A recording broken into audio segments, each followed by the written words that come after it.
Hello? Sharks are fish? Shark bait. Hello and welcome back to the Zero Strategy Podcast. Thank you so much for being here, guys. Really appreciate it. Lots to talk about this week. I'm joined today by my co-hosts, Unholy Cyber. Get fucked. We have Grog Mode. Hey. And we've got Medibot Eve. Get fucked. And we have our special guest, Mr. RABTASTIC. Hello. So, as always, we're going to just have a brief catch up with everyone. We're going to get to know Rab a little better for anybody who doesn't know him. And then we're going to get into our topics for today. So, Cyber, what have you been up to this past week? I went out on, when was it? Friday afternoon, and I'm still hungover. I went out for quiet drinks, which ended at 6 a.m. the next day. So I'm still a bit fragile. I streamed a lot last week. It's the same weekly recap from you every week. Yeah, it is. Well, I've really just been hungover since last podcast. I feel like I'm me myself because every single time that I say I'm going out for a couple of drinks and then that's it, Mary's just like flipping the table over and she's like, "Stop being a little bitch," and then it just ends in a fucking blur. Can confirm. That sounds about right. Yeah. Apart from that, I played a little bit of Rainbow Six on stream, an impromptu Rocket League that was hilarious. It was so much fun. And some Apex. Still haven't played the new game mode, but I did grind ranked, which was pretty fun. Nice. Managed to make it up to, I think, Silver 3 or something like that. So Good shit. I haven't touched ranked yet since the new season started, so I need to get into it. it's good that I think probably now's the better time because like you're gonna miss all the Smurfs and all the people like dragging everybody else through. It's a good time to play it. Yeah, I'll definitely be jumping in more this week because I've not played anywhere near enough Apex yet, so we should make that happen. Grog, how's your week been? What have you been doing? Well, I'm max vaxxed as of yesterday. Yeah, baby. I'm also kind of feeling like shit today, to be honest. I don't know how that feels. I'm too young. Yeah, I feel terrible, if I'm being honest this morning. But please go get vaccinated, everybody. This week I've mostly been doing a lot of No Man's Sky. I did some Apex with Condi and other folks, and it's good. I really like the new 3v3. I think it's going to be a strong contender for other similar game modes. I think that it's going to have to continue to like grow up and out a little bit to differentiate itself from, say, like Valorant. Like, it doesn't have the same level of sweatiness as Valorant does, but it also doesn't have like the same kind of competitiveness as like Trials does for Destiny. So it's this like, it's almost like a casual hybrid of both, and in that sense it almost makes it more accessible, I think, than both. But for anyone who's looking to do PvP or even just to practice their skills in the Battle Royale, I think it's great because you get into matches quickly, you get into fights quickly, you end fights quickly, and if you lose, fuck it. But like at least you get some gunplay in there, which is nice.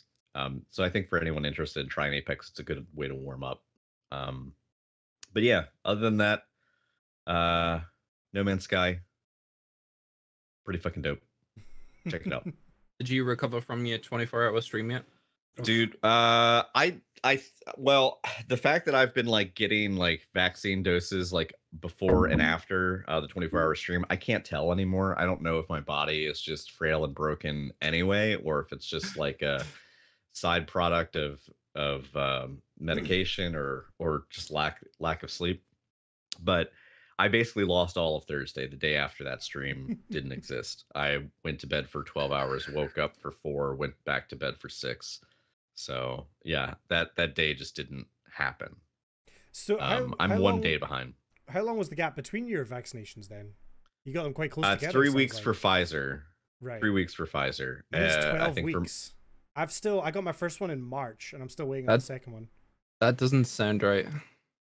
So I think for a lot of them, for most of them, the maximum range can be up to 6 months for like for you to get the full benefit from it. Sure. But yeah, I think it's for depending on the one you get. For Moderna, it's 4 weeks is recommended. Pfizer's 3 weeks, and then I don't know about the AstraZeneca one.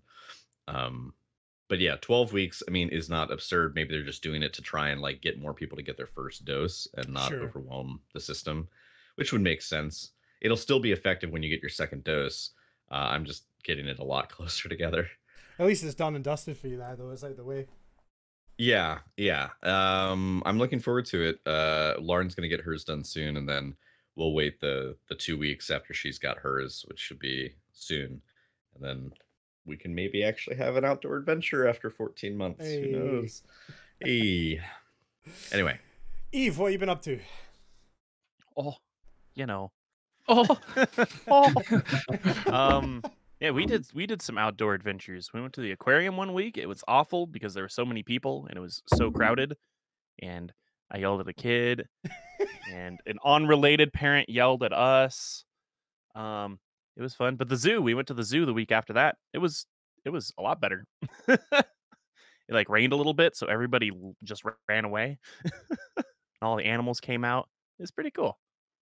But for Nice. games, I kind of missed a couple streams, but I have been playing some Mario games on stream and found out I am exceptionally bad at them. Like, I am disgustingly bad at platformers. Me Kind of too. keep forgetting. Well, I think the last game I saw you play was Pokemon Snap, and you seem to enjoy the shit out of that. Oh, it was great. I beat it, and I'm working on climbing the world ranks like a total badass, you know? nice. Hell yeah. That's cool. Yeah. I wanted to get into Pokemon Snap. I still have the old N64 version somewhere. But The I'm nostalgia for me is I just played that through the week before it came out, and it blows it out of the water. Oh yeah. It's so fucking good. Except there's an underwater level, and it's disgusting. And I felt like I was gonna have an anxiety attack. It was really gross. Did you know that the Pokemon Frillish grabs people and just drags them down to the bottom of the ocean to drown them? Did you know that? Is that Yeah. official lore? So this motherfucker is that's lore. That's canon. There's just a bunch of This skeletons. motherfucker's grabbing like Magikarp and things and dragging them down there, and you take a picture, and Professor Mira's like, "Oh, look, it's taking it for a ride." It's like, no, it thinks it's killing it. Jesus. Awful. Well, that's terrifying. But yeah, it was fun. Good. I'm Fun and glad. wholesome. We also did our head-to-head, or we started it. Yeah, we did. And I that beat was your fucking ass in I the was first gonna one. say who won. Well, So- who got their spine broken? Well, That that was was not in in- casual play. That Mhm. wasn't in part of the actual event. I would also like to mention that Condi claimed to have like 20 something hours in the game. I played through the 16. tutorial, got my ass whipped by the bot, and gave up. And I was like, whatever. For This those is who a don't win know, for what him. game were you playing? Oh, Drunken Wrestler 2. Is that Tons like of fun. Tekken or It's something? It's a free Yes. game on Steam. It's the dumbest game. It's just like a physics-based fighting I game. kicked him in half. Where you have like one button for each arm and one button for each leg, and you have to fight each other. And your characters don't really balance properly. Just And spam. That's how you win. yeah, If I didn't play Drunken Wrestler 1, will I be able to no, carry it's up the extremely It's complex like storyline? it's like a budget UFC game. Yeah, Is it like yeah. co-op? Honestly, if you go to Steam and you look for Drunken Wrestlers 2 and just literally look at the homepage for the game, you'll get all the information you need about It's not it. gonna happen. But I would say it's free and it's a great way to settle beef with people. Yeah. I broke It's a great way to Get use your ass Condi. beat. I Yeah. broke Eve's spine with one punch, and it felt good, I gotta say. The funniest thing about Kinda watching fucked up. that clip is when Eve's like, I got this, ah! And then you break her spine. The character is ragdolled on the ground, and then you watch the color slowly drain from the body as like they bleed out. It's just like Christ. It was fun. But yeah, so Eve beat me in that game. Somehow. Yeah, I really have no idea. And then we did a Wikipedia race. Your downfall was saying that, hey, if we knock each other off the map, that counts as a death. You shouldn't have done that. I'm a dirty player. Yeah, it's very true. It's true. So Eve took the first round, and then we did a Wikipedia race, classic wiki race, where I came out on top. I think I won the first round, yeah. and I was like, oh my god, I feel great about this. Like that was so quick. That was like 30 seconds, and then Yeah, shit all over the floor after that. They got real difficult. Like it was much more difficult than when I went against you, Grog. Like it. I don't know what happened to make it so difficult, but there was a few where we just gave up. We ran out of time. Yeah. We just had to give up on it. 2 in a row. Which was a little rubbish. And I don't want to say I cheated, but I went via the Disney route a couple times. And if you go via Disney, you can get basically anywhere on Wikipedia. So I slightly abused that, but it's fine. Disney has their hands in everything. It's so easy. And it's so easy to get to Disney as well. Like any page on Wikipedia, you could get to Disney very quickly, and then you're golden after that. Yeah, we might have to ban Disney going forward. Yeah. But then unfortunately we didn't get to finish the event because technical difficulties. Yeah, capture card, audio, dumb as hell. Yeah. But now it's working for now. So tomorrow, Yes, we're finishing it tomorrow. Pokemon battle. That's gonna Kick settle the it. shit out of you. I look forward to it. I can't wait. Kind of weird. Well, just quickly before we It's a get masochist. into Rab, I had a super productive week last week. I was on top form, I've got to say. Not to blow my own horn here, but like I got several YouTube videos done. I streamed like every single day, minus Friday, I think. Yeah, I just did loads of stuff. I started Resident Evil yesterday. I don't want to give spoilers for anybody that maybe hasn't played it, but that is a beautiful game. I had some issues running it. I think I fixed them now, but like, so I had like ray tracing on and everything, and I was running at solid 144 frames. And then I got to this one room, a tiny little room, where my FPS went down to like 20. But it was comical because there was almost like an invisible line where as soon as I crossed it, my FPS would instantly change. Like it was locking to a much lower frame rate. And I spent a while on stream just going back and forward between the two rooms. And it was crazy. I don't know what, like it was maybe just some sort of failure in the optimization of the game or in that area or something. But it was very, very weird. But that game is beautiful and a lot of fun. And fuck bells, basically. If you've played the game, you'll know what I mean. It's a stupid puzzle. It doesn't make any sense, and it's unfair. But I'm looking forward to playing that a bit more. Yeah, well, to give a little bit of context, then there's a room you go in, and there's like it's a puzzle, and it says like you have to find the puzzle says like ring 5 bells, and there's little bells around the room, and I found 4 of them immediately. And then it took me like 45 minutes to find the last one. And fucking Grog came in with a raid, and Grog was like, I've been here 2 minutes and I can see it. And I was like, I was just like freaking out, and I was getting so annoyed at myself because I couldn't see it. And I eventually got it, and it was the dumbest thing ever, but we got there. I watched that live Condi with Jade, and she turned to me and she's like, that took you 20 seconds? Like, yeah. But Condi had his chat to distract him, whereas I was like, I had you to help me. Because I get stuck at one of them. I don't think it was the one you did. I get stuck at the last one, and Jade was like, why don't you look up there? It's great. It's what having a second player is all about. Yeah, it definitely helped. I mean, my chat was determined to not give me any help. In fact, when I stood up to leave the room just to calm down, they all thought I was cheating and looking up, which would have been smart if I just like took my phone, left the room, and real quick went on YouTube and found a guide. But I didn't do that. But yeah, that was the best was when you invited your wife on stream, and Dale was more interested in showing off the cat than she was actually trying to assist you in finding the bell. She was Sounds about right. No help whatsoever. Anyway, she's like, look at the toe beans.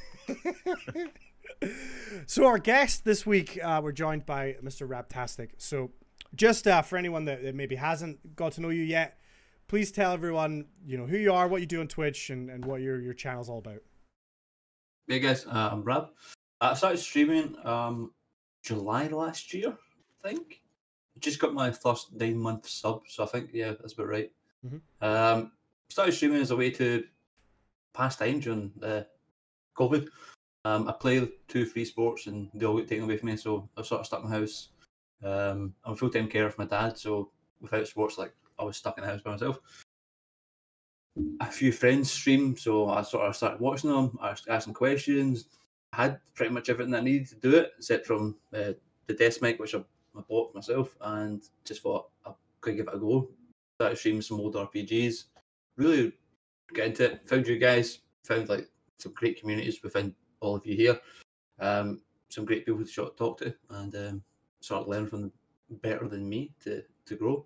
But yeah, so I've been doing that since then. I took a little bit of a break last month and found TikTok and found Twitch Talk, as they call it over there, which is sort of Twitch on TikTok, and the various people who are there. So most of them are there to help out people, but there's a lot of people there that are not. That are there for their own benefit. And I've spent maybe the last 2-3 weeks just making enemies over there from people who are And doing it well, might I add. From people who are trying to take advantage of small streamers or smaller streamers. I don't like to see it. I felt like it kind of happened to me when I first started streaming as well. We've all been involved in people that we thought were doing well for us, but had no interest in whatsoever.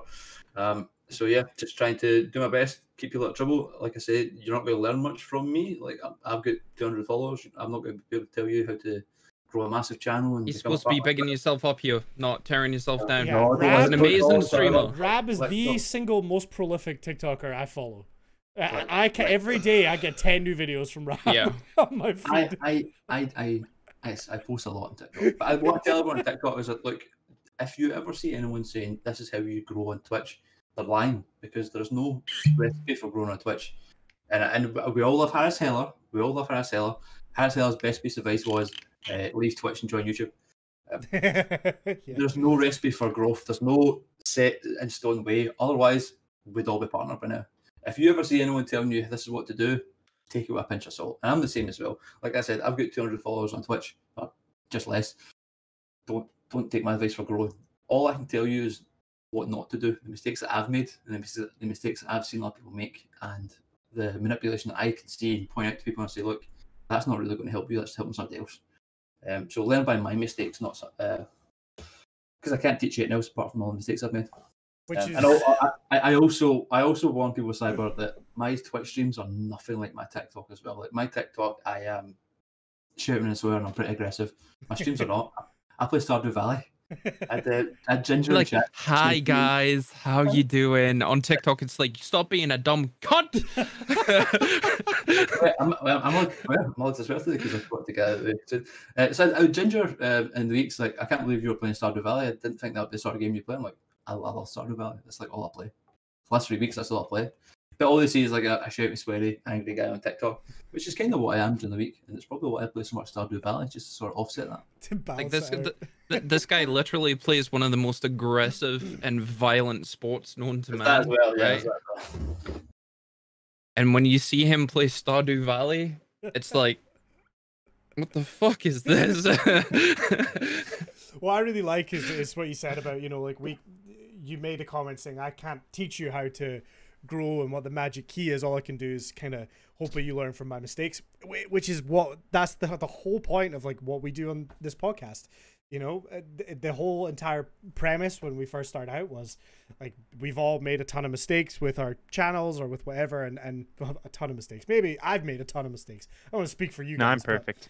But, you know, it's the whole point is that yes, if you can maybe just sidestep some of these things early on, then it might give you that little kick up to get you know, over some of those awkward first hurdles.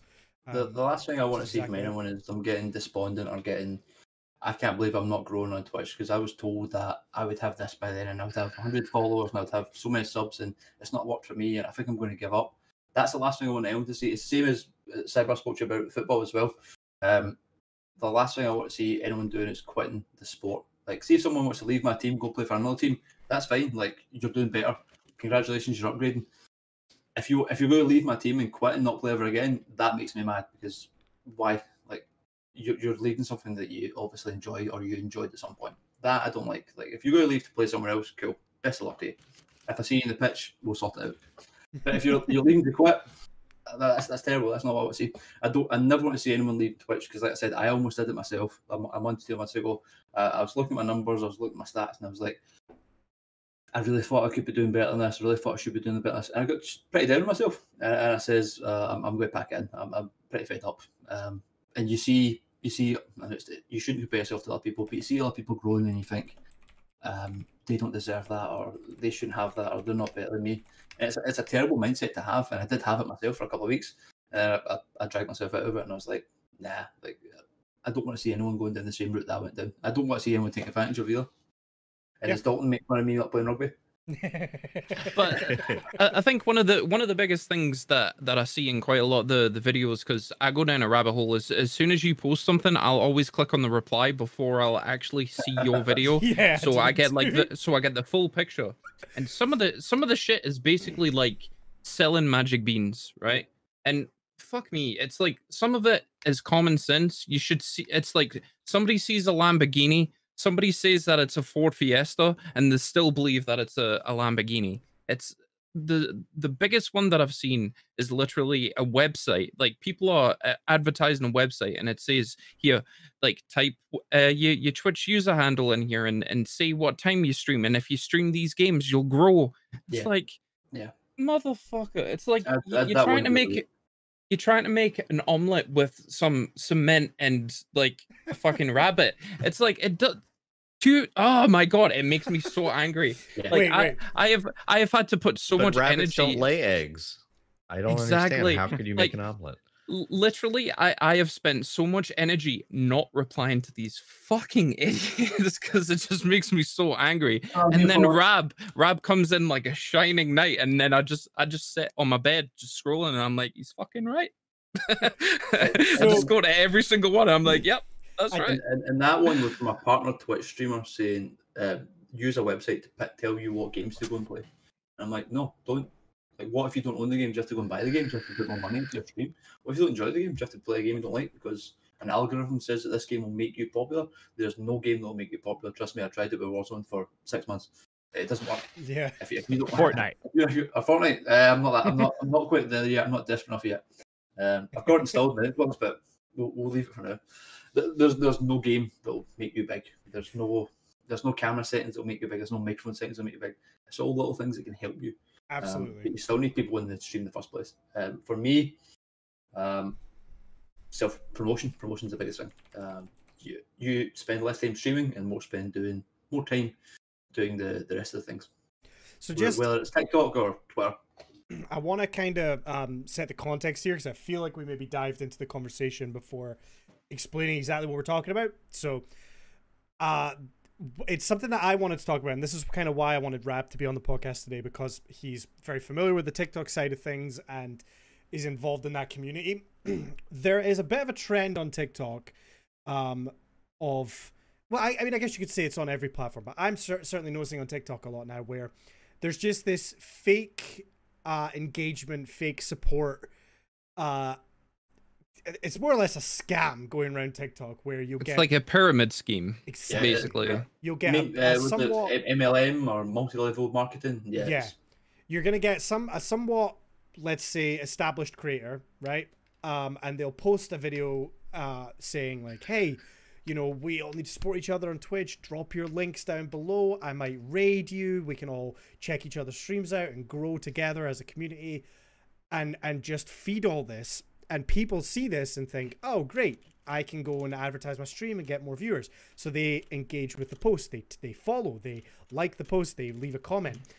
And nothing happens, right? Except that person that posts that TikTok gets engagement. Their TikTok gets pushed more. They get in the algorithm. And it only benefits the person at the top.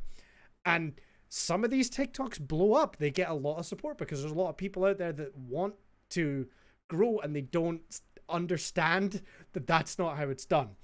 And well, I think that they do, but it goes back to the scenario of believing magic beans exist. It's like if I comment and if I like this post, this man is going to raid me and I am going to have the success that he says that I'm having. It's like seeing a hustler on the street with like the 3-card shuffle and going, I can win that game.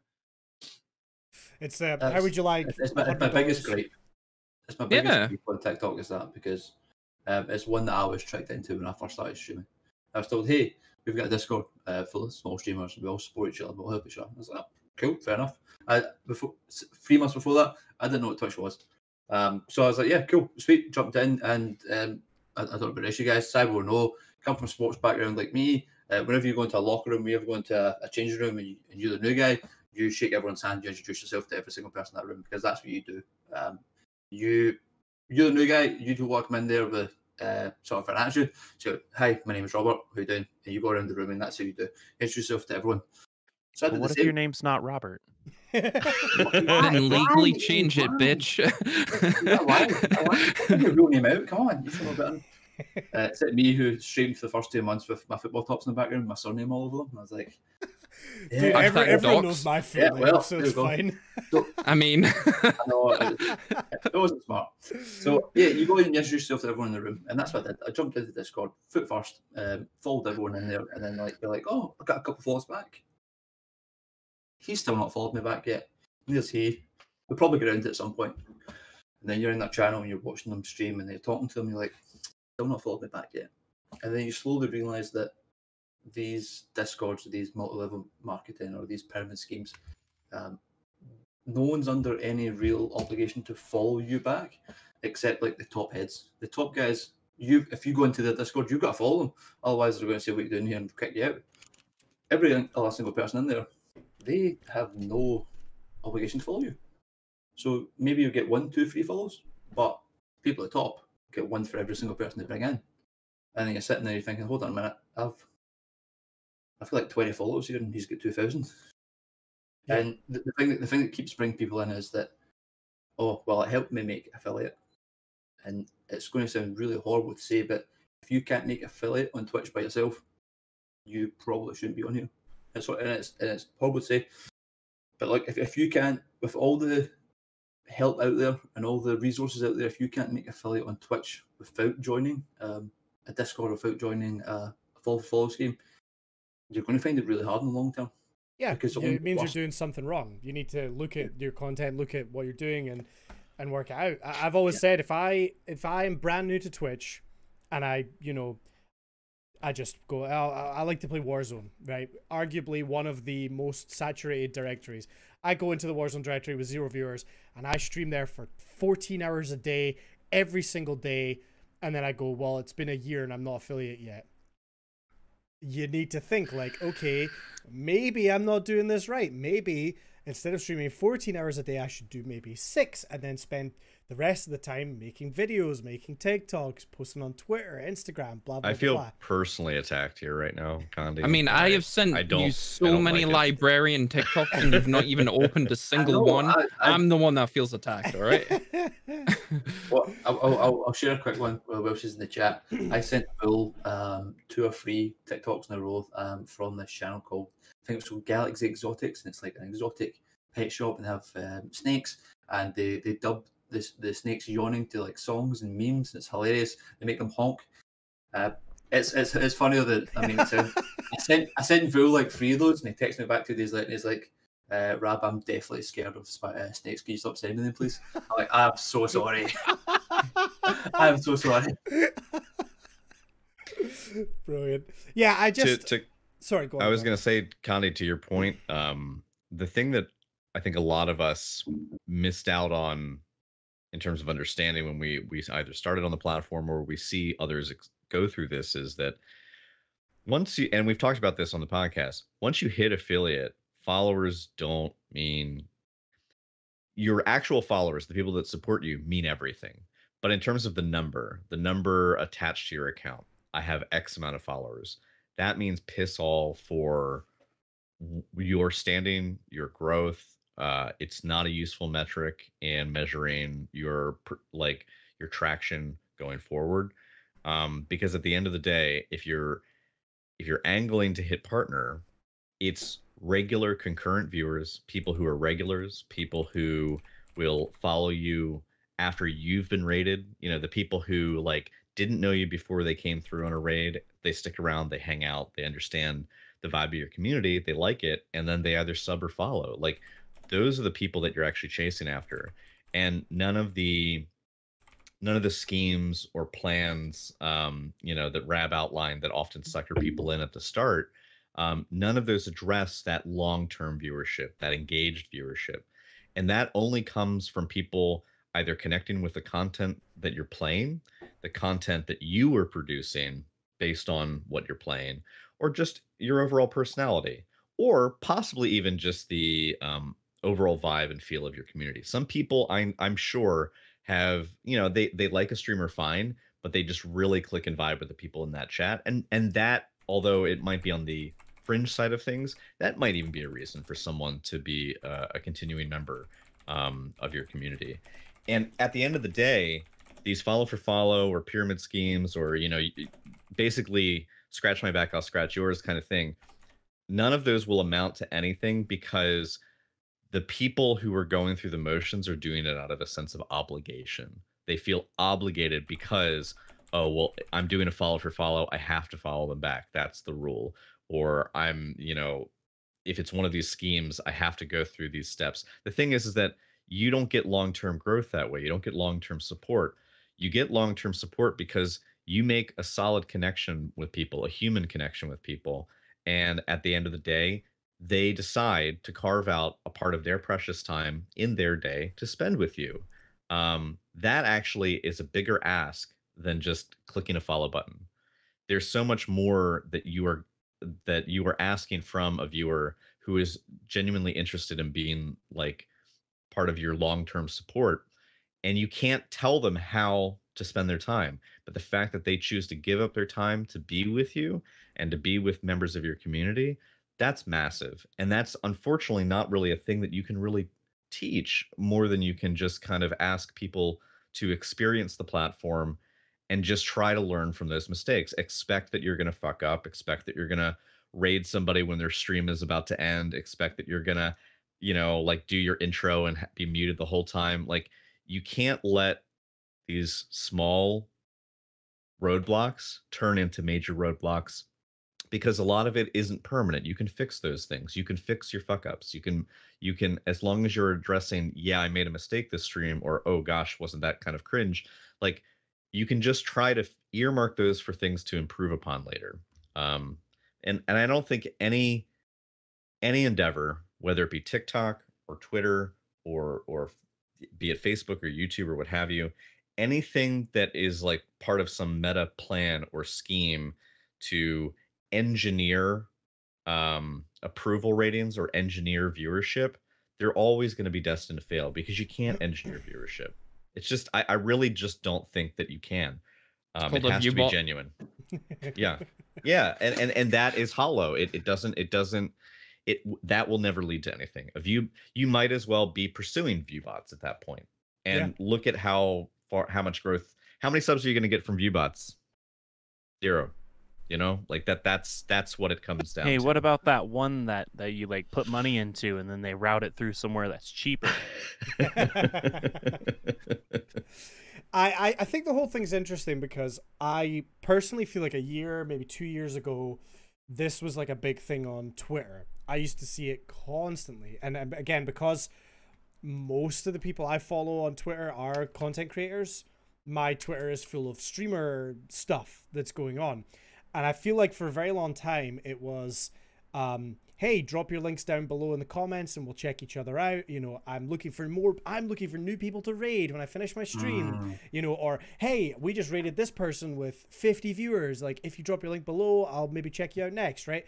That was all over my Twitter feed for a while. Now, that doesn't seem to be happening anymore. I feel like they've moved that exact culture from Twitter onto TikTok, because guess what? TikTok has a massive reach, a huge audience, and a very powerful algorithm that's just going to... And gullible kids. And it's going to give people that are interested in Twitch right to you. Like, they're just going to be... And you know what, though? It was no less a scam when it was on Twitter. Yeah, it's exactly because the same. A lot of those companies, whether it's a company or whether we're talking like a small individual streamer who's looking to like build, whether it's through genuine means or ingenuine means, like, think about how often you'll see a company be like, oh, we're looking for, you know, artists for some ad campaign, like link your art whatever below, and, you know, if we choose you, that kind of interaction, what does it do? It gets you to like, which then algorithms pick up and then rebroadcast on your friend's timeline. So like, if let's say Condi has an unscrupulous post,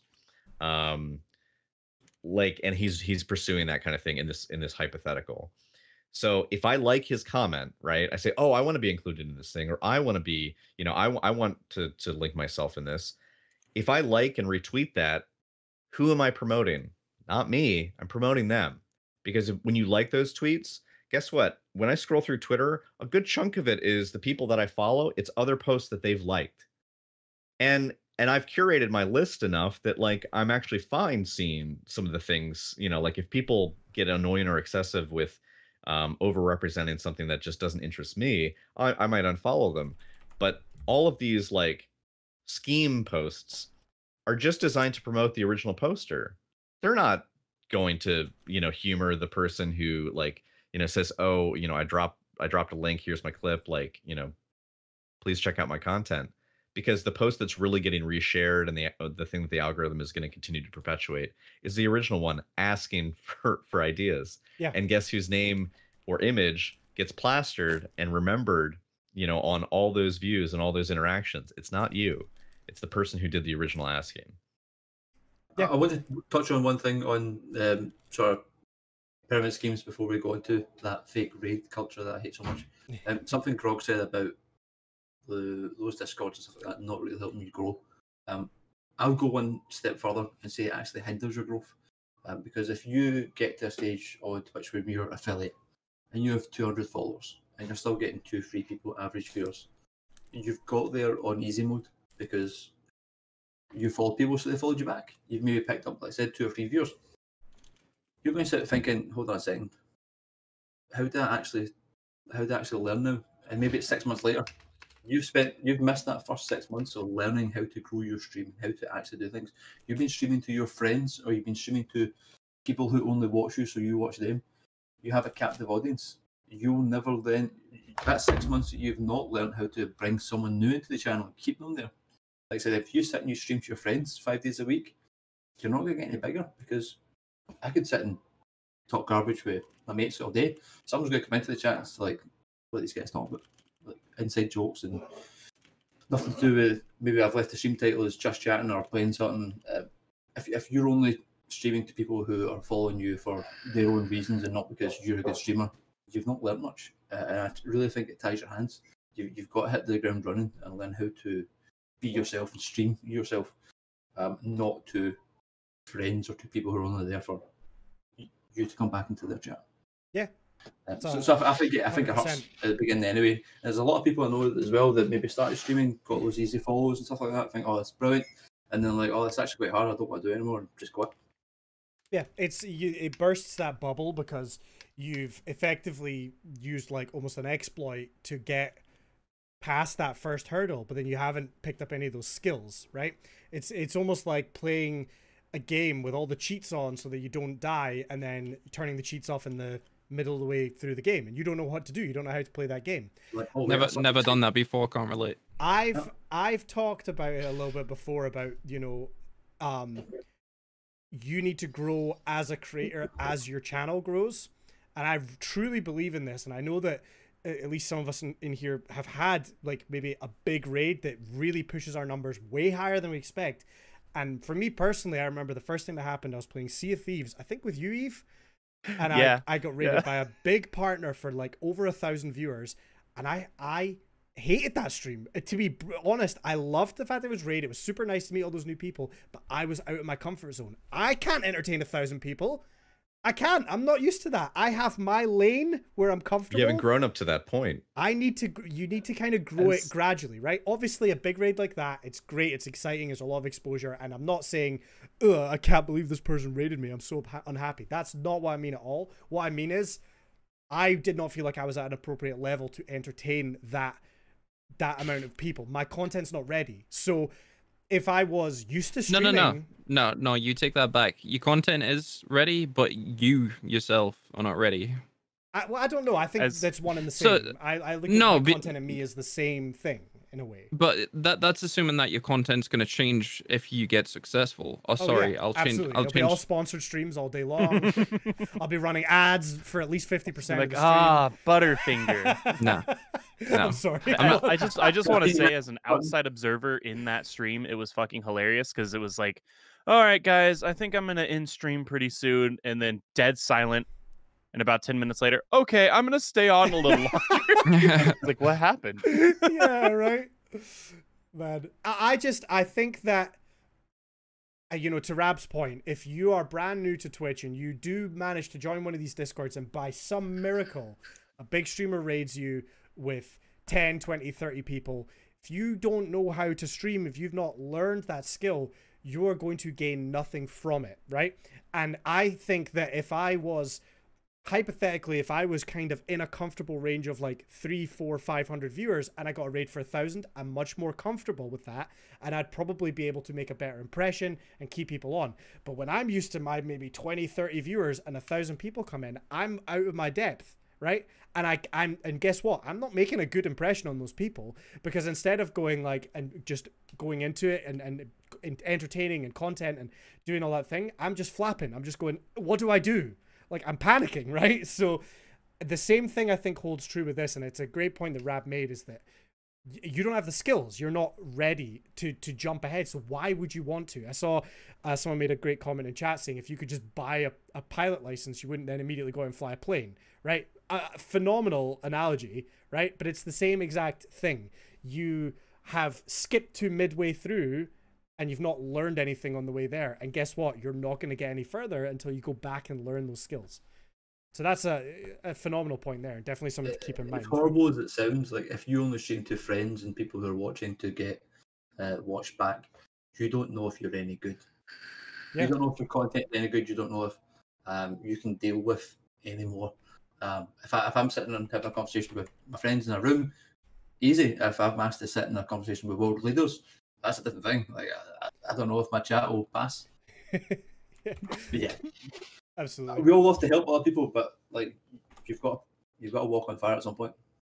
Well, yeah, I totally agree with that point. I think it's almost like it's a rite of passage. You need to make those mistakes, like muting your microphone for the majority of a stream and then going back and cutting up and realize you've got absolutely zero audio. It's something that you need to go through. Yeah, I mean, a YouTube video, or making a YouTube video. I didn't want to kick you when you were down, after but it was having the been best. doing this for like 4 years, just having a whole YouTube video with my mic muted, you know, that's fine. But I even thought it's like, maybe I should say like, okay, all your stuff's working, right? It's like, nah, he's got this. But literally, you will not make that same mistake for the foreseeable future. You will, like, every time you go to record a video, you're gonna say, right, I'm gonna check that my fucking audio meter is moving. Yeah. Right, and it's the same thing. We all learn, like, even obviously last week we talked a lot about like streamer etiquette. You know, it gets to a point where you will stream with somebody that, I hate to say it, but it happens to every single one of us, so much so that their comms will annoy you to the fact that it makes you look inward. And you say, right, I'm going to make sure that I don't do that in the future. Like, I'm going to make sure that I've got a mute button set up. I've got a push to talk set up or whatever it is. So you have, it's trial by fire. You need to learn the hard way. And I feel like it makes you a much better streamer that way. That's why I said at the beginning of the show, don't learn from my successes because there are few. Learn from my mistakes because there are many. Yeah, same could be said for all of us. Don't get drunk on stream and start watching YouTube videos and singing along. Don't do that. Yeah, so don't do that. Those points are excellent. And I would say the only caveat, and there's nothing wrong with the points that were made, but the only caveat is some people do not have the personal insight or the ability to self-critique. And my worry is that those people who can't see the mistakes, or rather see it but don't internalize it and think about how it is either affecting their process or how it's affecting their potential at growth, unfortunately those people are maybe going to be doomed to continue churning through this same just treading water, because you have to, it's not only important to be able to recognize, yes, I've made a mistake, or yes, this is, I now see what I've done differently than these other people, and if I make these changes, I might also improve. Yeah. That it's that step. If you miss that step, then it doesn't matter how many mistakes you make and how many you recognize. If you can't actively implement, you know, some sort of like personal insight or personal critique to like pursue your betterment, in spite of those mistakes, you're going to be stuck making them over and over and over. And I think some people just don't have that level either of personal accountability, or they just don't have the maturity to recognize that they're even making a mistake. I mean, think about how often, you know, we will talk about stuff on the podcast, things that are affecting, you know, content creation platforms. DMCA is one of them, and we all know someone, you know, and I say, like, everybody knows somebody who's just kind of like, whatever, you know, whatever. I'm not going to worry about it until it hits me. You know, I'm not going to worry about DMCA's until it happens. It's like, I mean, like, you're missing. It's like you're so close to recognizing like the fault that you're gonna, you know, that is at play. You're gonna notice that you know what the pitfall could be, and yet you just don't care enough to do something about it. And this is where we all stop and look dead in the camera and point, and the person's gonna know who they are. I'm talking to you, Steve. Yeah. Somebody called Why Steve. Steve doing that? Somebody called Steve's gonna be listening to this. Scuba and be Steve. really freaked out. You know what I mean? Like so Rab is 100% on point, and Cyber's comments are 100% on point. But you have to be. Don't be so. I mean, everyone is their own worst critic. You know, we know how to beat ourselves up well, and often we can rob ourselves of our triumphs because we're so, you know, sometimes you can be critical enough of yourself that it can be detrimental. Don't let that be the case, but also just be cognizant and realist about, you know, look at the factors at play and understand how can you make those changes in to have some sort of measurable effect next time. But some people just, if you don't have that insight, unfortunately, that's like not a thing that can be taught. You know what I mean? Like that's just kind of like down to maturity and experience. And sometimes you will tread water and you will suffer and you will struggle and you will not make any progress. But over the time, maybe the experience of treading water will eventually allow you to see, right, I'm not going anywhere here. And then maybe it starts turning other gears, and then you start thinking about it differently. But for sure, I think the important thing to remember, particularly if you are, you know, newer to the platform, you don't, you know, you're still trying to get used to Twitch and all that, is that just because somebody makes a video or a tweet saying that they want to help you, I think the majority of cases, they're trying to help themselves, and they're trying to get you to support them and help them without you kind of realizing it. It's sneaky. It's a disguised way of saying, please help me out to get my content out there. And, you know, maybe that person does go and raid some of these streamers, but even if they do, it doesn't necessarily help you. Yeah, it's not really going to give you that. I mean, no big streamer has ever made it big because of a raid that they got, right?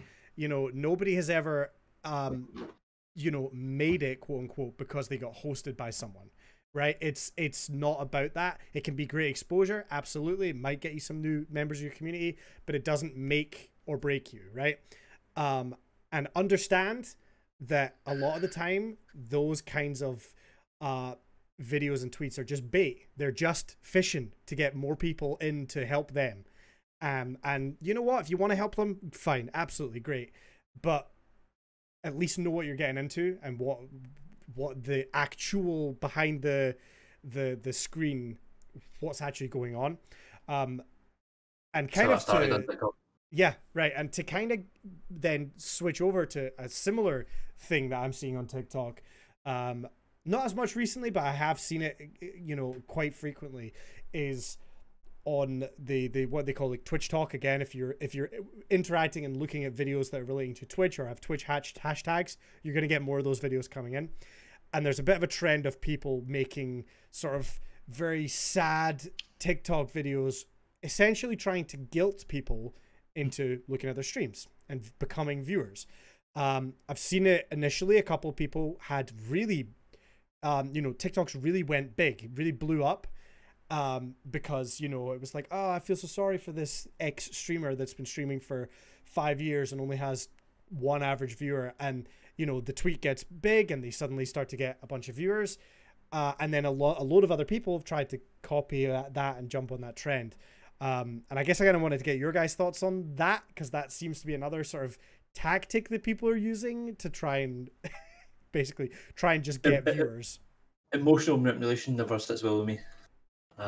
It's one of those things that I've only seen it a few times, and it's really upset me. I'm like, it's now sort of changed. God, there's a new version of it now where it's hot tub streamers are getting 20,000, and I've been on the platform for 5 years, and I stream 12 hours a day every day, and I only get 2 average viewers.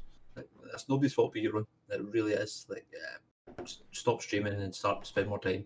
Not being toxic towards other people who have more viewers than you, and work on your content.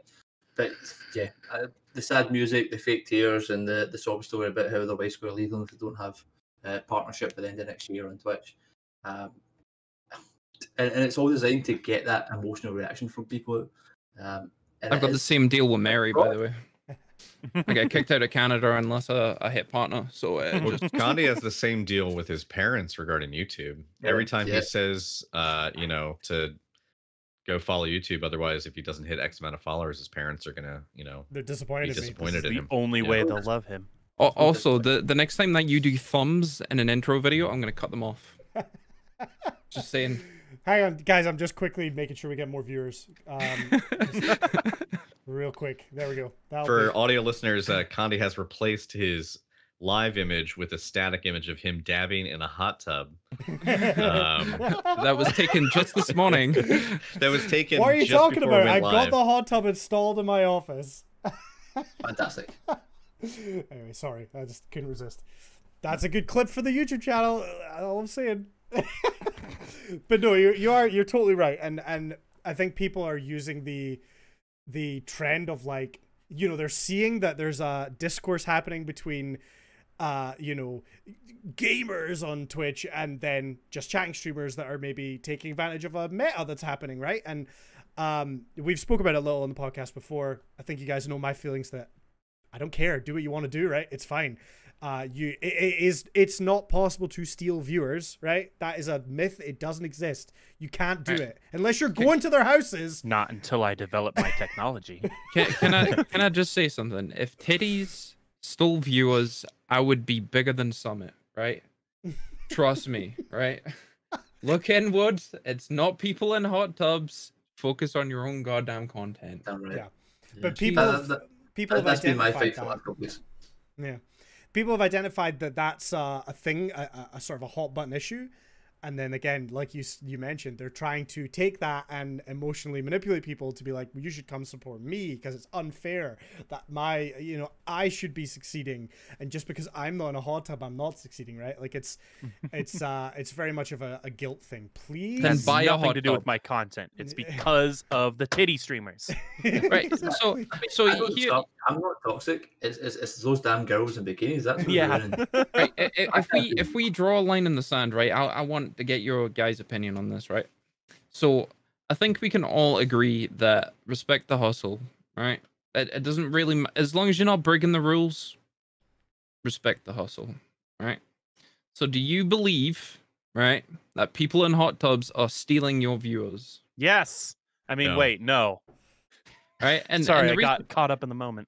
and the reason why I say this is because literally, like, if there's a market for it, right? If people are genuinely clicking on those streams and staying in those streams like long enough that it triggers a majority of people, is there really is that the subject matter that we're going to discuss, or is it something totally different? Because fuck me, there's some entitled pricks out there. That's exactly that. So it was a video I made. It was somebody, and he's very big comparatively on Twitch and TikTok, saying he's been working hard for 5 years building a community, and then he goes on the front page of Twitch and there's Amaranth 40,000 viewers. And I was like, hold your horses right here. But if you think that people on the front page of Twitch are stealing the viewers from you, you have a bit of an ego problem. I'm trying to keep the swearing to a minimum because that's not what I said. I said you have a giant effing ego if you think that people on the front page of Twitch are taking the viewers directly from you. Or you have absolutely no idea how the algorithm of Twitch works.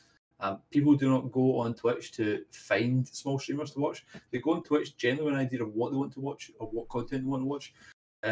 Nobody in the right mind has came onto Twitch to say, I'm going to try and find a bearded Scottish guy playing Stardew Valley, and then accidentally found themselves in a hot tub stream.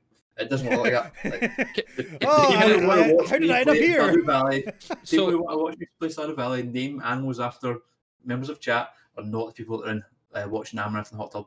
We are not the same. so right,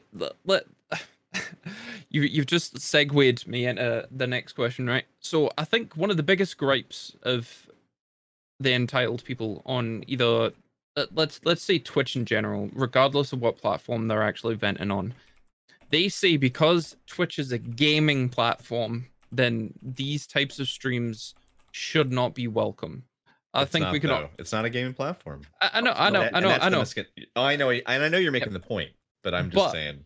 I just clicked on Amaranth's stream, right? She is gaming in a hot tub. It's like, check fucking me. Like, Was that literally, Conde didn't just chatting? Kick him off. That's not gaming. it's like people, Conde.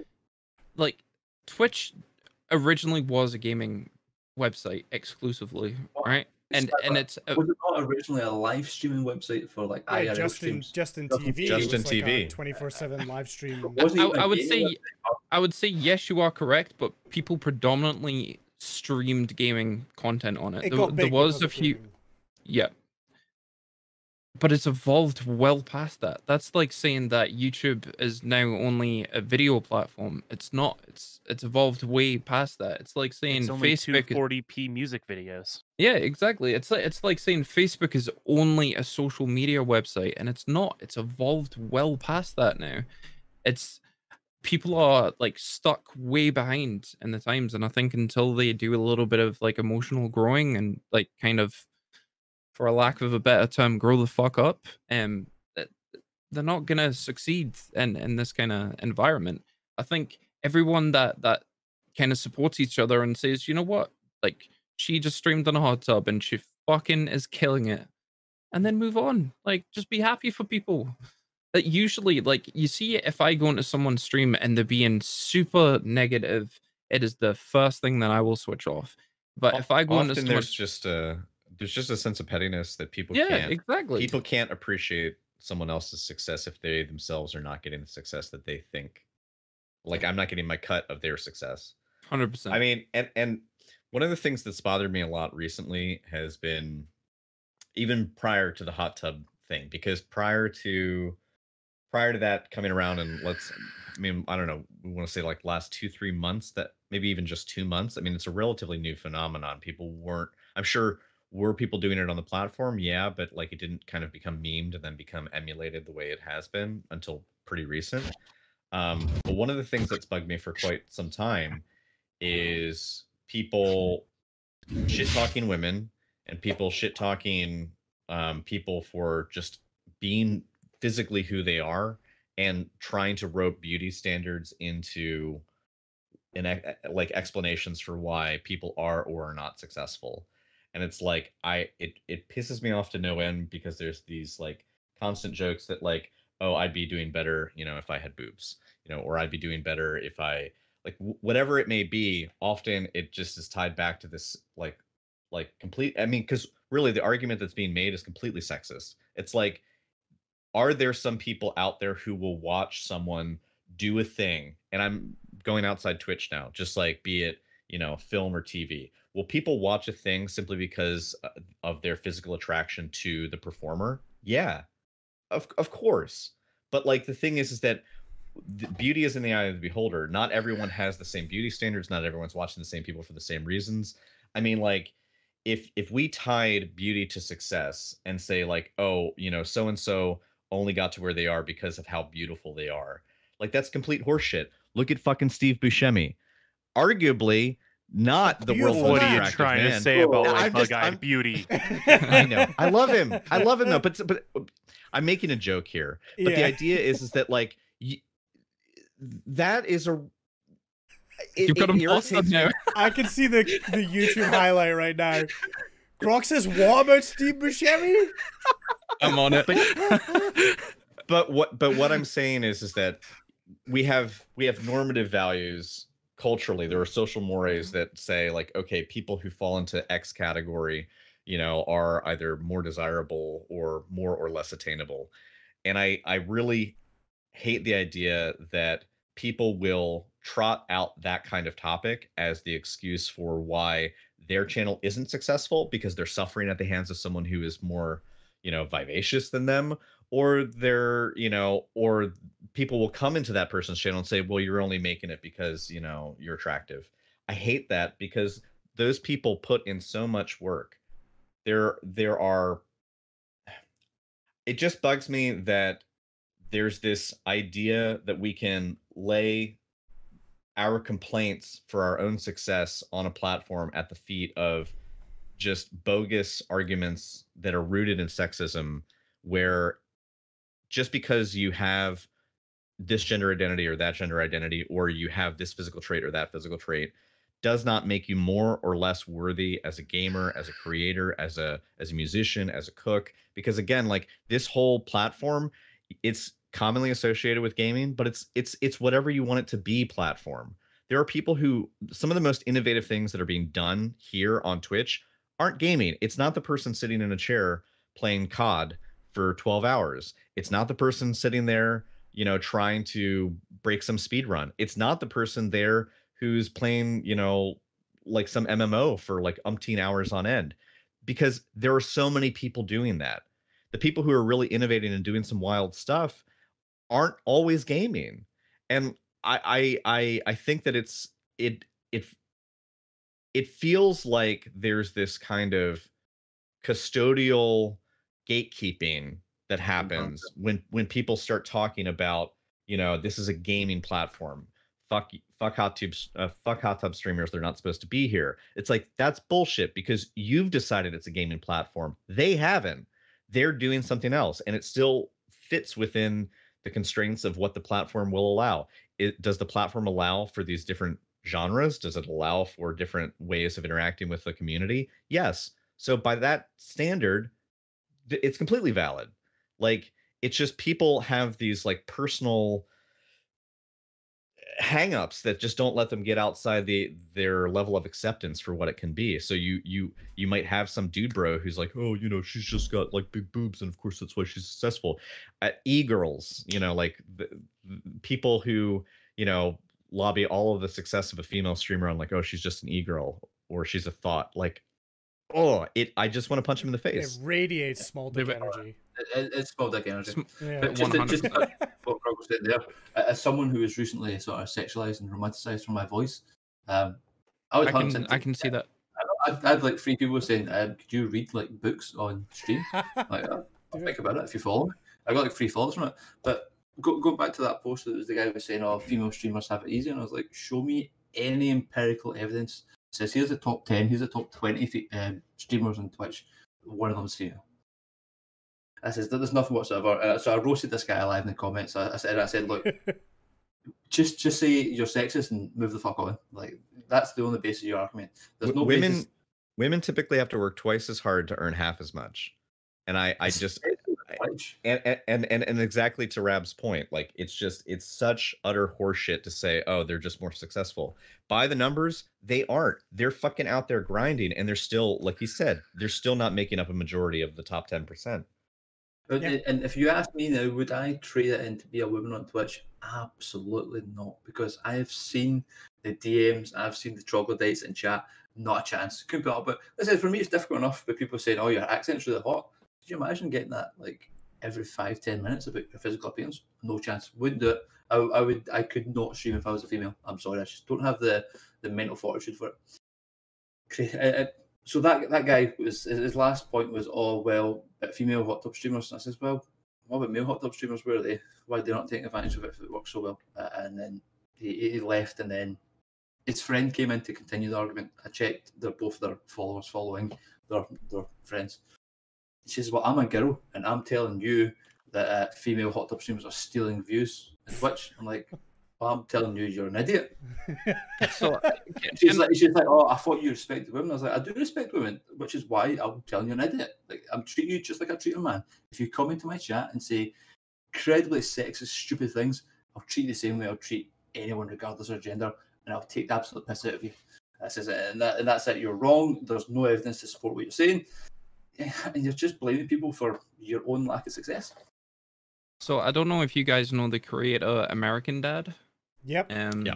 But he has done hot tub streams in the past and been incredibly successful. Like he broke his all-time sub count. So it just goes to You're show not that talking about Seth MacFarlane. Okay, I thought you Yeah. said the creator of American Dad. No, I was like, on Twitch his What? handle is American Dad. Yeah. Yeah, Seth Yeah. MacFarlane. why has is blown he up not doing on hot tub Twitch doing streams. hot tub streams though? But it just kind of goes to show that it's not, and I'm not talking about Twitch here. It's not the platform that you're streaming on. Like it doesn't matter if it's a hot tub, if it's a bedroom, if it's an office. It doesn't really matter. People will support the creator. I mean, look at Summit, right? And I love Summit to death, right? I watch him on YouTube constantly, right? And I'm gonna say a very bold claim, right?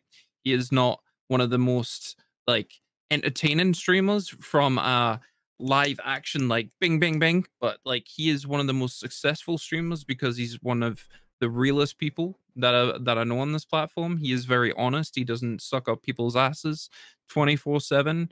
Everything that he sees with conviction. And people support the shit out of him consistently, may I add, over the maybe 6-7 years that he's been on this platform. He's still been consistently one of the top ones. Yeah. So it's got everything to do with your personality, and quite frankly, nothing to do with your looks. Let's be honest. The other important thing as well is that if you're a smaller creator that feels like, you know, this X streamer is stealing my views, right? The only people, you know, if you think by saying that publicly, people are going to go, yeah, that's not fair. I support you and I'm going to come to your channel. What the fuck kind of audience are you going to build? Yeah. Like Oh, yeah. audience is going to be a reflection of you, right? A bunch of Steves. If you've got a good, Yeah, you've got a Steve. good, a good vibe. in We've your given community Steve and- Buscemi enough shit, okay? Yeah. Just like let it You go. have, not us. You Yeah, said that this shit. is about a different Steve. Listen, if you that's our official statement. If your name's Steve, don't fucking follow Wait, our isn't- channel. Isn't the son in American Dad called Steve as well? Yeah, the alien. No, the son, Steve Smith, I'm That's- sure. Yeah, Dad is the dad. watched Anyway, my point is that, again, you got to think about the kind of community that you want to build. And if that's the energy you're putting out in the world, you're going to attract other people with that same energy. And you're going to end up with an audience of people that are supporting you for the wrong reasons, you know, and just have this awful point of view and this jaded, bitter, entitled outlook. It's not a good place to be. So, No. you know, why even, you know, what do you think you're achieving by putting that out in the world, right? Amaranth does not care what this person on Twitter thinks. She is having a great time. She's succeeding. She's doing her thing, right? Like it is not relevant what Steve says on Twitter, right? Like it's at the end of the day, it's such a stupid thing. I know I've said this exact thing before, but if you think people are actively leaving your stream to go and watch someone else, that person's not stealing your viewer. That person's doing something better than you, or something that maybe just that viewer wants to see a different game. Maybe that, you know, maybe you have no control over it, or maybe you say, okay, someone's going to look at that channel. And by the way, in your Twitch dashboard, you can see channels that you share viewership with, right? Twitch is great for telling you, you know, maybe a certain percentage of your viewers also watch this channel. And if you don't know that streamer, maybe it's worthwhile going and checking that stream out and seeing what are they doing? What is the similarity? Why are people going to that channel, right? Focus How on can yourself. I take them down? It's Someone got to left a be... comment- Sorry, go on, Rap. Someone left a comment when my recent talks that stealing my viewers is 2021 speech for they took our jobs, and it had me howling. I was like, yeah, that's it's the Tucker energy all over again.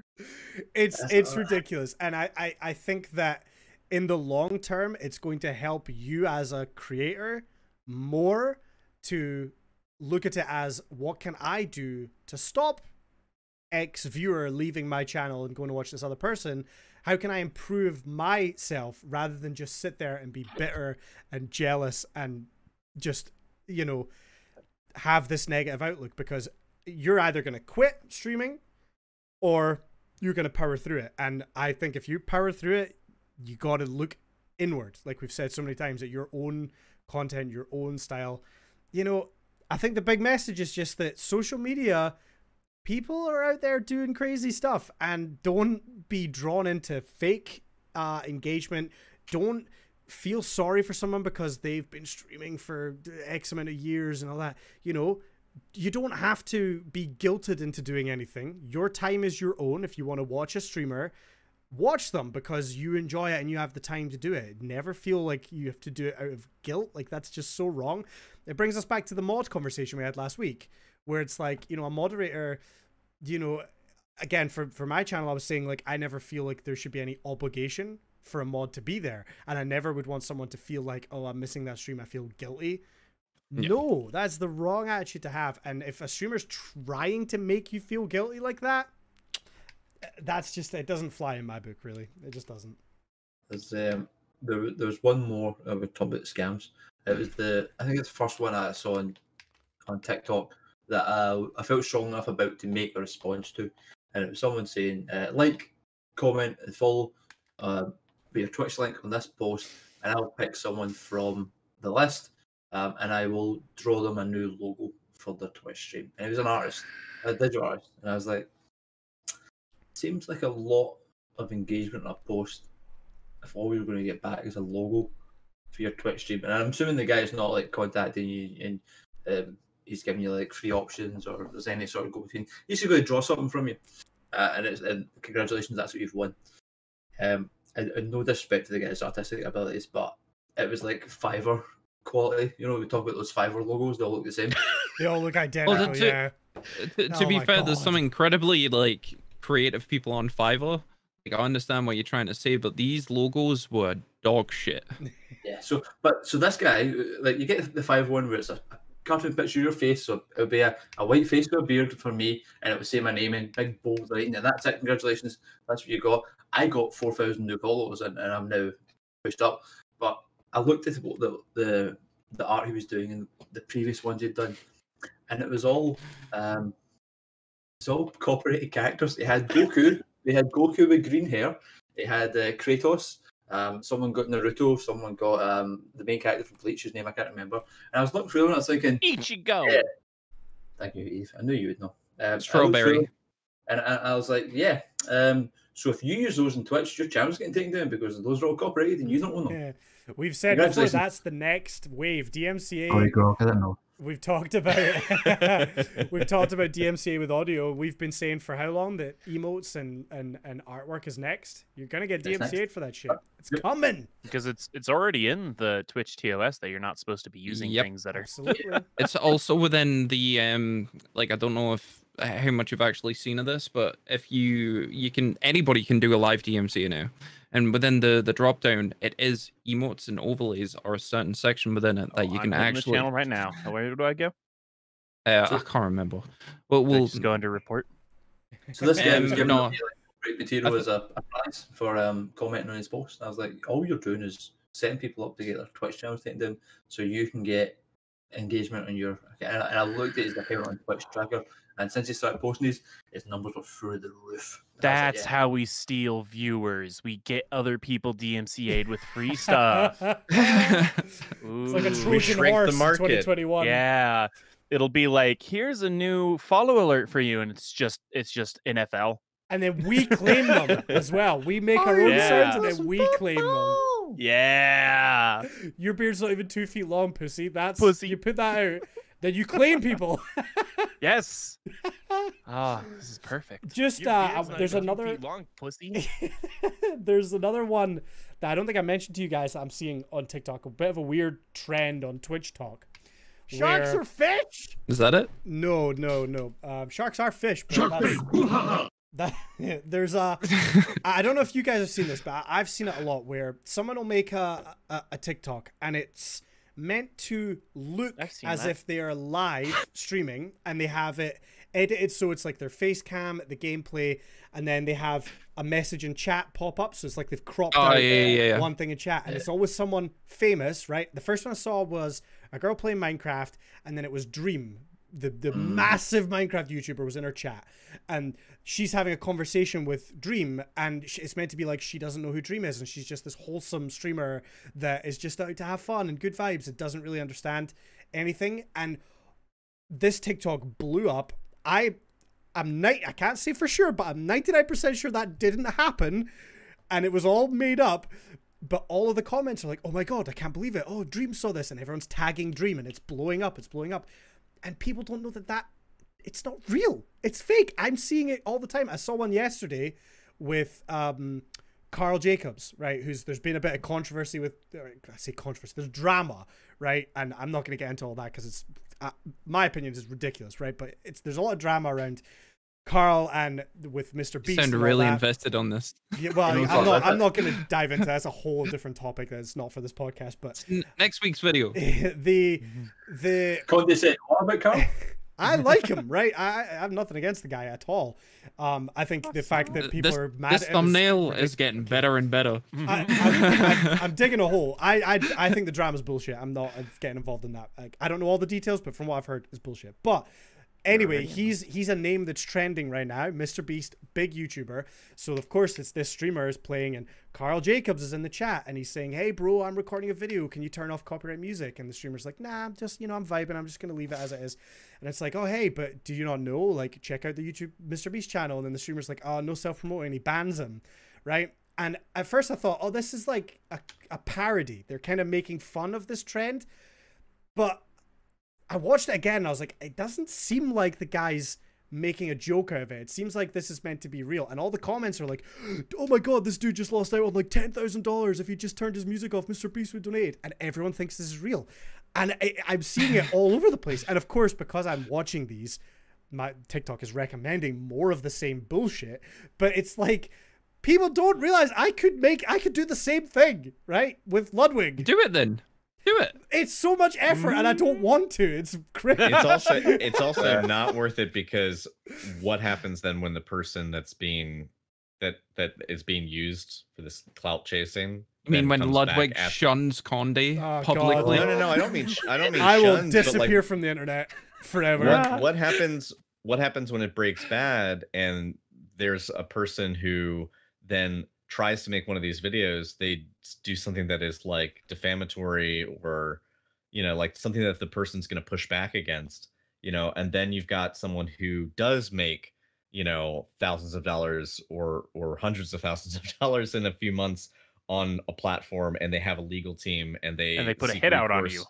I mean, like, I'm just saying, like, if you using someone like Mr. Beast is not a good idea, because if you try and make a viral video, you fuck up, and it's somehow like they get tied to something that they don't want to be associated with, even though it was made up and supposedly in jest. Like, that person could, create like a lawsuit and, for defamation, and they could go after you, and someone like Mr. Beast would have the money to do it. I'm not saying he would, but I'm just saying, like, people aren't thinking about the ramifications because they just, again, are assuming it's not going to happen to them.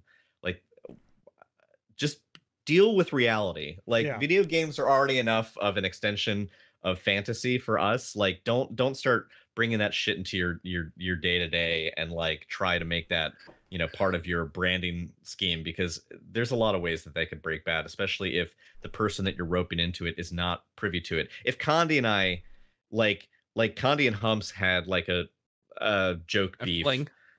Joke beef. No, I'm just saying, like, if two people know each other and they want to have a joke beef, or they want to, like, if I want to make a video and cite Condi in it doing something silly, like, we're friends, that kind of thing passes the muster. But like, if you don't know the person at all, like, that's just a risk that I don't think is worth taking, especially if they're the person who's famous and you're not. It's just weird, and I just think, like, as someone in chat made a point, there's a good chance a lot of the people viewing this content are younger and don't understand.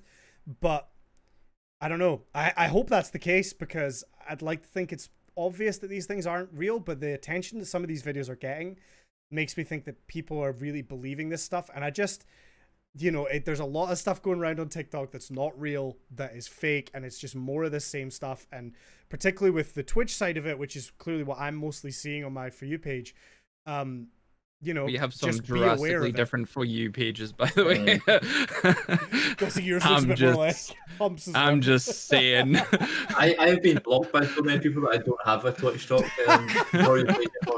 I am accumulating blocks. It's brilliant. I'm like, oh well, I go reply to a comment. This person has no videos.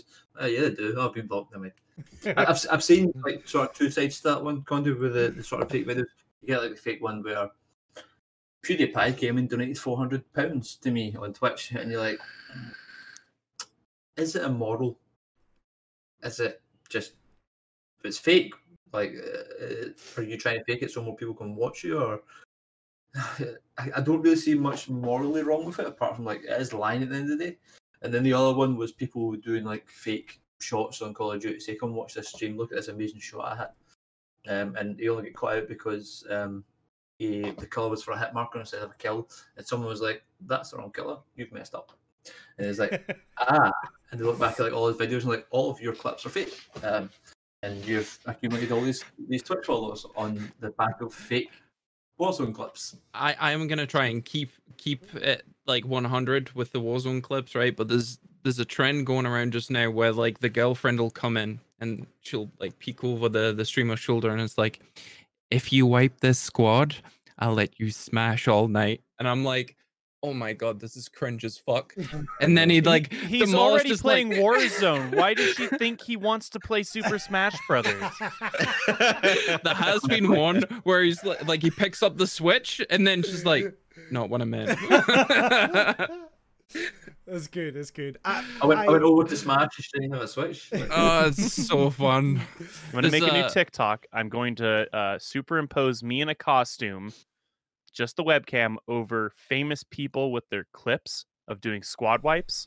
I'm going to see how big I get. As an experiment. Yeah. There's a different iteration where like people put up fake Twitch comments and it's like, hey, you're only streaming to one viewer, like who the fuck would want to watch you? And you get like really sad music and I'm like, you spend effort making that kind of content, like yeah. You've went out your way to edit a video to make people feel bad, to emotionally manipulate people to come to watch you. Like it's so weird. Nothing destroys a bono faster than that kind of like bullshit. Like that's not the type of energy. On a part of the internet. I have got the some people craziest. Like sad boners. Wah, wah. Bro, you were making the thumbnail. Of this episode. That's it. Spotify new episode. Some people like sad boners. There you go. Hubs is gonna be devastated. He missed this episode. No, but I don't know. Nothing turns me away from a stream than cringy content, and when I mean cringe, I mean like purposefully cringe. You get some people that like make a weird joke and it comes off wrong and then it's cringe, and then but just don't edit clips where it's like you having the fucking sad Rick and Morty backdrop bullshit and then it's like you're only being watched by one viewer, you're pathetic, and it's like, how long did that take you to fucking make for one? Right? It wasn't a quick thing to include that. Bitch, you could show. But never mind. It's like it literally would have taken at the very least 10 minutes to actually put that out, right? To encode it and all that bullshit. Maybe put a funny clip next time. Like stop trying to emotionally manipulate people into like bringing some more attention.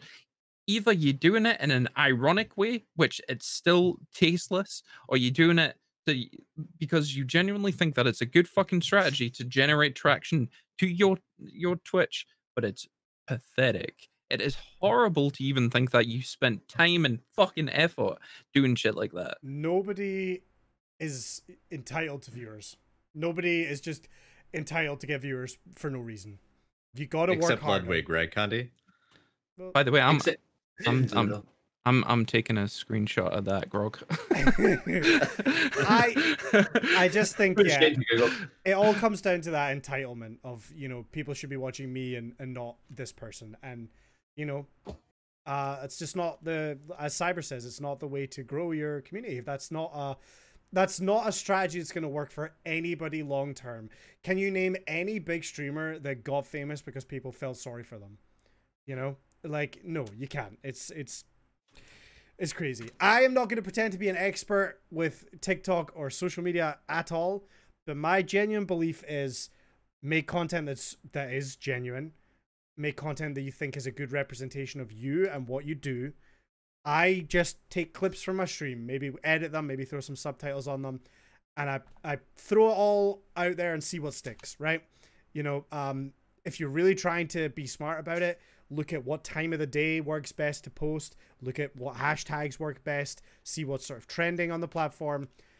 Don't fall for any of this fake bullshit. Don't try and guilt people because it's not going to work, you know, and it just, you're wasting your time, quite honestly. And if it does work, what fucking kind of environment would that be? Exactly. You don't want to be in a community of people who, you don't want your primary viewers to be other streamers. You want your viewers to be viewers. If your viewers are streamers, they ain't got time to watch you. They're too busy doing their own thing. It's just the way it is. That's one of those weird things. Yeah, Condi. Yeah, Which what? I would never make fun of other streamers for not coming to my stream because you know they're busy doing their own thing. They're streamers. Yeah. Exactly. It's a weird sort of community to build with other streamers. It's where like people who accuse me of clout chasing because I go after people on TikTok. I'm like, so what? Like I make content for content creators. I know that those content creators aren't going to come to my Twitch channel. Like the crossover from people on TikTok to my Twitch is tiny. I've now got more people on TikTok than I do on Twitch, and I've been there for 4 months. And the thing is, like I said, I'm very different on both platforms.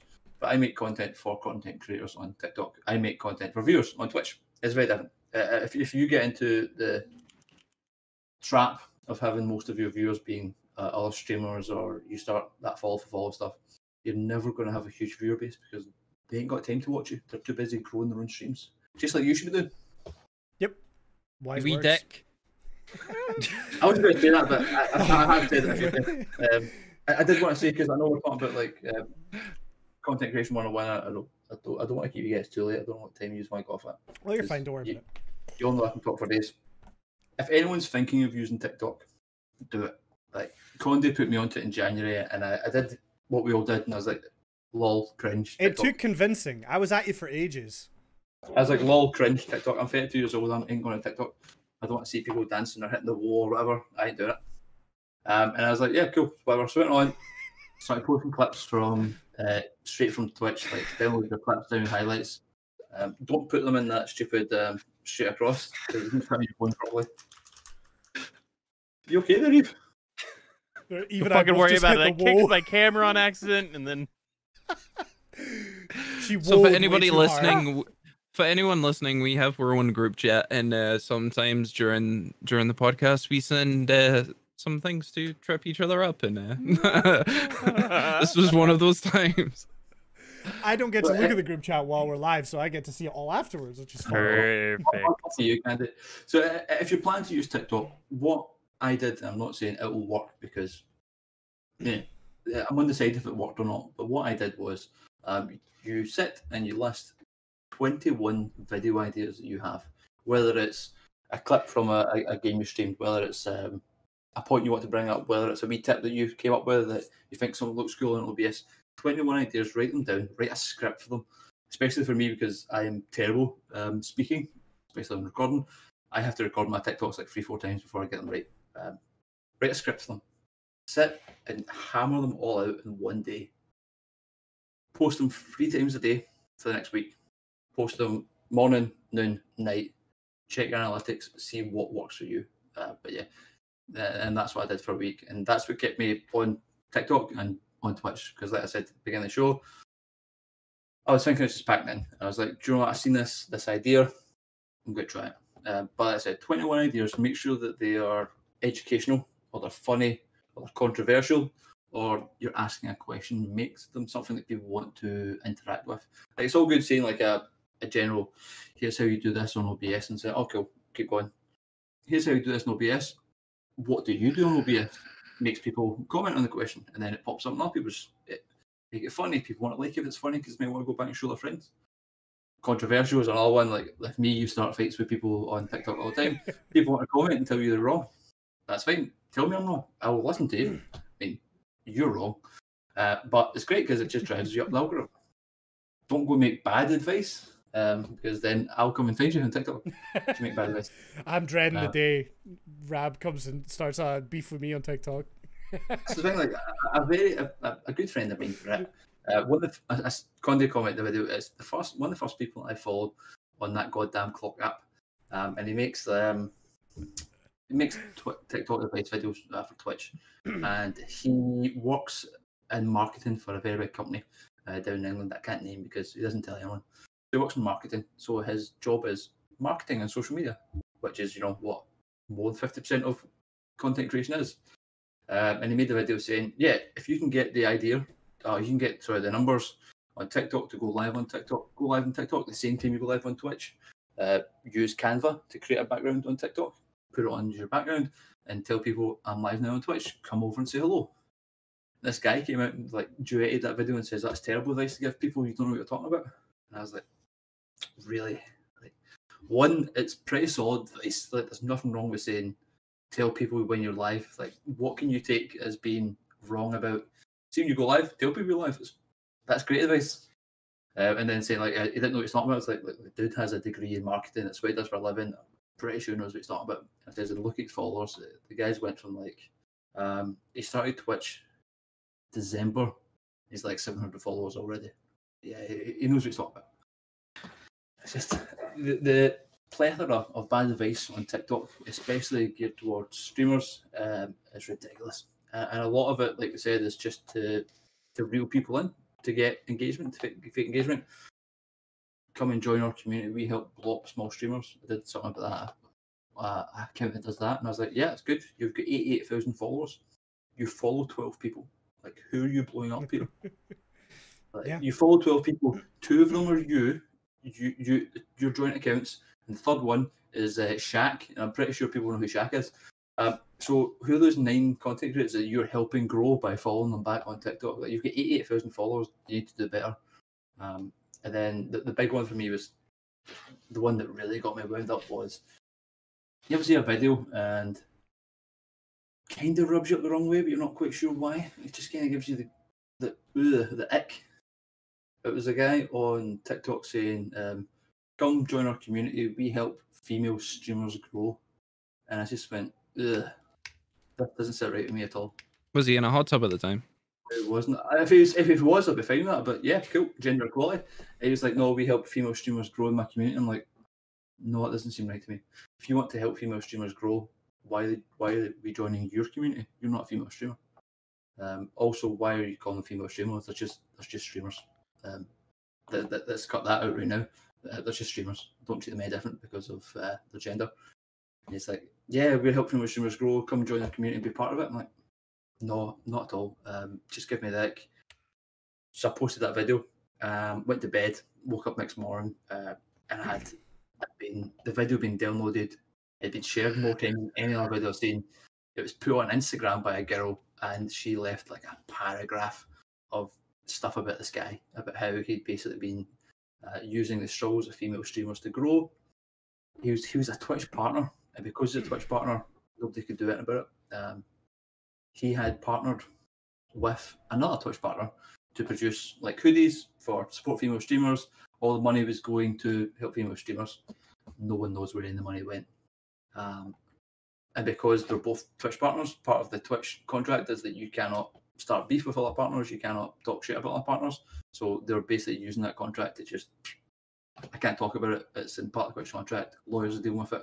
And that's what 2 of them said. And eventually people just gave up asking where all the money went. So I was like, wow, that was just a very lucky find on a video. But there's a lot of horrible people out there on Twitch and TikTok who just want to take advantage of small streamers to grow themselves without giving anything back in return. I get what you mean, because it's immediately weird to just solely target a group. It'd be like me saying I support streamers that don't have a beard. Right? It's like, why are you narrowing it Thank down? you. Like, it's You're welcome, I get exactly what you mean, and that's obviously a bit of a bizarre one. But yeah, it just kind of goes to the point of there's a lot of just weird, shady stuff going on out there, and you know, some people are taking advantage of the millions and millions of people that are using particularly TikTok that are unaware of all these things, and people like us that have a bit of you know, experience on the platform and on social media can see through this stuff, which I think is what makes it so frustrating for us, because we can see that there is ulterior motives that a lot of people don't see, and it's, you know, people are getting taken advantage of at the end of the day, and nobody likes to see that, really. So I think we've about covered it all, unless we have anything to add to it here. I think we're kind of good. We've had a good conversation. I think I've covered everything that annoys me on TikTok so far. Well, let me know if there's any updates. You know? Guilds, bad communities, drop your links, raids, My- giveaways and all. People my- do giveaways every stream. My biggest issue with TikTok is just the relentless bullying in the comments of me. Oh, But yeah. I think you're over exaggerating. I still remember the funniest one, the one in the TikTok that I had that did blow up, which, by the way, did not increase my Twitch viewership or anything of that matter. I think I got maybe 2 or 3 Twitch followers, and that video got 175,000 views on TikTok. Not to cut you off, but can we talk about that next week? Yeah, I'd love I think to. that would be a good one, actually. Yeah, I'd love to. What I thought was funny was that TikTok did kind of quote unquote blow up compared to anything I've ever made on any platform. And there was a lot of comments, and I was like excited about it. So I was reading the comments, and it started with one guy just basically saying, "I don't get it." And then someone else being like, "What don't you get about it?" And then the original, like, "Oh, I don't understand." Yeah, well, this is the reason why, blah, blah, blah. And then and back and forward. And it got quite nasty. These two people were arguing. And they eventually managed to find common ground and become friends because they both agreed that it wasn't a funny video. And I was like, well, I guess that's a happy ending in a way. They were like, well, I agree. This is not funny. And they're like, yeah, you're right. Let's just go on with our days. This is not good. I think I get bullied in one video, which I then made another video about, was someone saying my hairline looks like the Iron Man symbol. Still my And favorite TikTok you've ever made. So funny. Devastated me because I didn't realise until I looked at it. I was like, Yeah, you just had the Avengers music or something. I remember it well. and then I was like, oh my god, so it does. I'm shaving the sides quick. That's what I'm planning to go back. That was a good Apart roast. from that, people arguing with each other in my comments. I'm like, yeah, keep going, because it just drives up my engagement. Keep arguing, you're both wrong, but keep going. Yeah. I ain't gonna tell you. For sure. All right, Cyber, where can everyone find you on the internet, and what are you doing this week? You can find me on all major platforms on Holy Cyber. Catch me next week for another Hangover story, because it seems to be a fucking repeat every week. I'm gonna be streaming right after this podcast. No idea what I'm gonna be playing. Hey. But something. Talk off. It might be Tarkov, it might be Apex. I don't know. I'll get dragged into something. The next couple of weeks are going to be a bit crazy. Mary leaves on the 19th to head back. I leave on the 16th of June. It's 100% And this is confirmed. because you didn't hit Twitch partner, right? As we discussed earlier. No, I have a year. I have a year to meet that. The hot top gets delivered next month.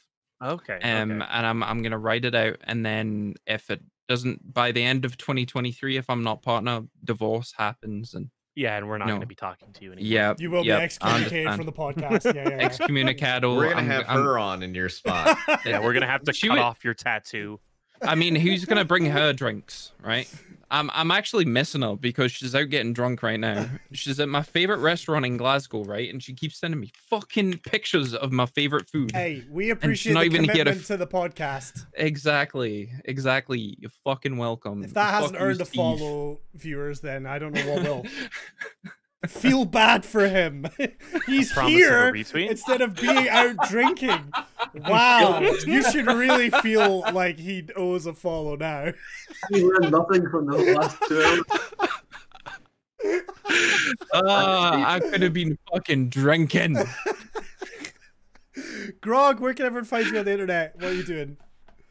Folks can find me on Twitch at twitch.tv/grogmode. You can find me on other platforms at gamer_grog. Stream 5 days a week, Monday through Thursday. I've been doing a lot of No Man's Sky, Apex. I think what I'm going to do, similar to the way I've handled some other popular franchises, is I really look forward to playing Resident Evil Village, but I'm not going to start with Resident Evil Village. I'm going to play Resident Evil 7 because I haven't played it.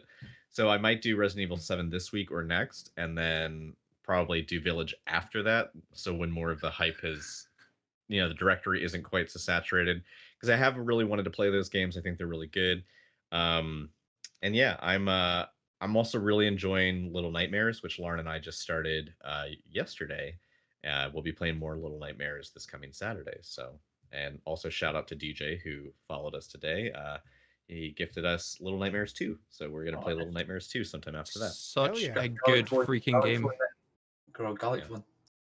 Oh, and that's right, and Gartic Phone. So Wednesdays we do like a Pictionary comedy type multiplayer party game called Gartic Phone. We just call it Garlic Phone for short. But we do that on Wednesdays, and it's real fun. Hell yeah. Eve, what about yourself? Yeah, well, this week's going to be a little different. I'm only going to be streaming Monday and Wednesday because this weekend we're going up to my mother-in-law's and up to their house Nice. in the woods. But Is it a cabin in the woods? it's a house. Okay. But When are we invited? I was gonna do Final Fantasy 14, but that new game Hood, something, I can't remember what it's called. Legends and Outlaws and Legends is out tomorrow, and I really want to play that. So look it up. It's cool. We could play it together. And I'm gonna do a Pokemon battle with Condi tomorrow. Yeah. So I apologize this in to settle advance for the the ass beef? kicking. So that it's the final round of our head-to-head. But it's gonna tell be them what you have to do when I win. Well, let's first of all. So the way the Pokemon battle is gonna work to make it as fair and even as possible is we're each gonna have a certain amount of time, say 30 minutes, to go out and just catch 6 Pokemon. We're not allowed to train them. We just have to catch 6 Pokemon and then battle those Pokemon at the end. So, and then when I win, Eve will have to tweet that I am 5'9", same as Grog would have had to if he'd lost. I was gonna say it. You're That not never winning. happened. And when I win, Condi has to pin a tweet that says Oasis is the best band Forever? For a week. for a week. Alright. Forever.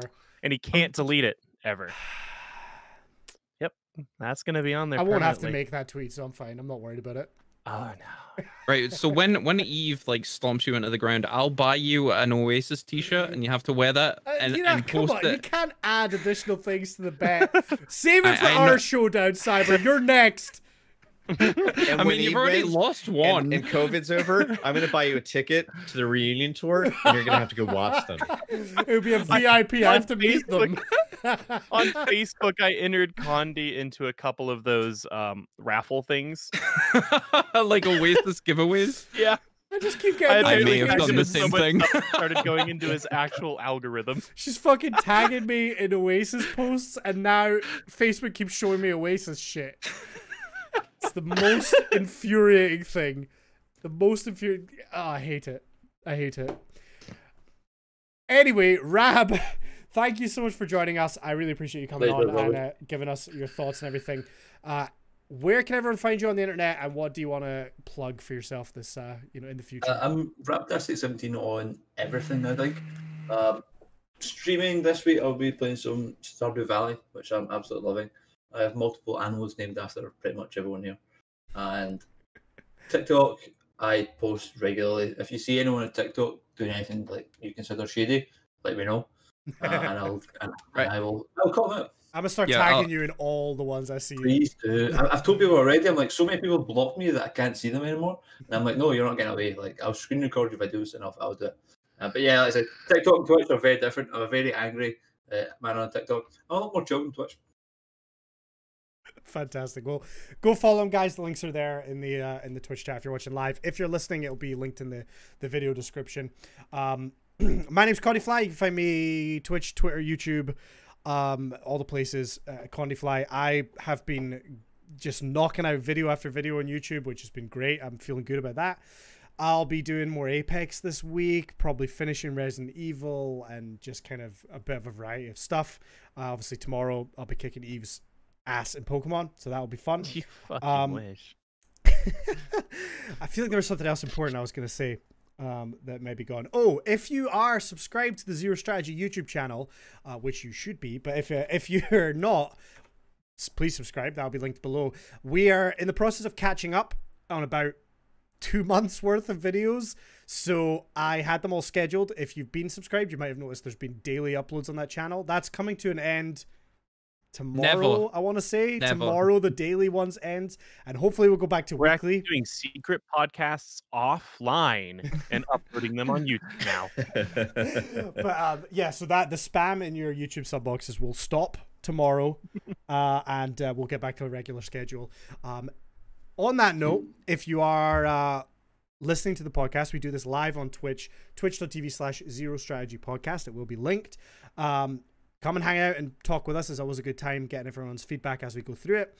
And if you're watching on the live stream and you think you might have found something useful or you had a good time in any way, check out the Spotify and YouTube, all that stuff. I believe it's on like Google Podcasts and everywhere. All the previous episodes, you know, so if you're maybe getting into Twitch, you don't know what, you know, certain things are, we probably have an episode about it. You can go find it. We also have a Discord, all that good stuff. And we have some exciting plans for the podcast soon with regards to maybe an off-topic episode soon. We got some stuff in the works. So thank you very, very much for listening. We are going to go and raid somebody, so please do stick around for that. But other than that, we shall see you next week. Later. Bye. Bye.